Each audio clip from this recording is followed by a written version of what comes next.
Na-check nyo na ba guys kung naka-activate na yung tinatawag na two-factor authentication sa inyong mga FB app? Lalo na kung meron na kayong 10,000 or more than 10,000 na followers. Alam nyo kung bakit na dapat kailangan nyong i-check yon? Dahil posibleng mag-lock yung account nyo na tulad nito. At kapag nag-lock na tulad nyan, tapos bigla nyong hindi ma-receive yung mga code through SMS or WhatsApp, mahihirapan kayong i-open ulit yung mismong FB account nyo. At nakalock siya forever hanggat hindi nyo na isa-set up yung mismong two-factor authentication.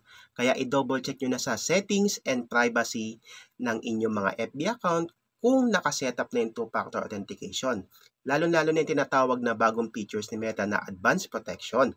So, tignan nyo dun guys kasi naka-indicate dun kung ilang days bago mag-lock yung mismong account nyo. Tandaan nyo medyo applicable to sa mga nakikita ko, sa mga na-experience ko sa aking mga nagiging client na nakikita ko sa mga account nila, lalo na kung more than 10,000 followers na talaga sila. So, bigla sila nakakaranas ng ganitong lock. Ayan, yung lock na yan. Ayan, bigla sila nakaka-experience yan tapos hindi nila ma-open yung mismong account nila dahil hindi sila nakaka-receive ng code or nagkaka-problema sa pag-receive nila ng code. Kaya i-double check nyo yan Kaya i-double check nyo yan ngayon guys. Kasi, pag hindi nyo na-double check, baka bigla mag-lock yung account nyo. Okay? Pero pag nagka-problema kayo at nag-lock talaga, sige, mag-comment lang kayo dito sa comment section and sige, tulungan ko kayo. Thank you guys!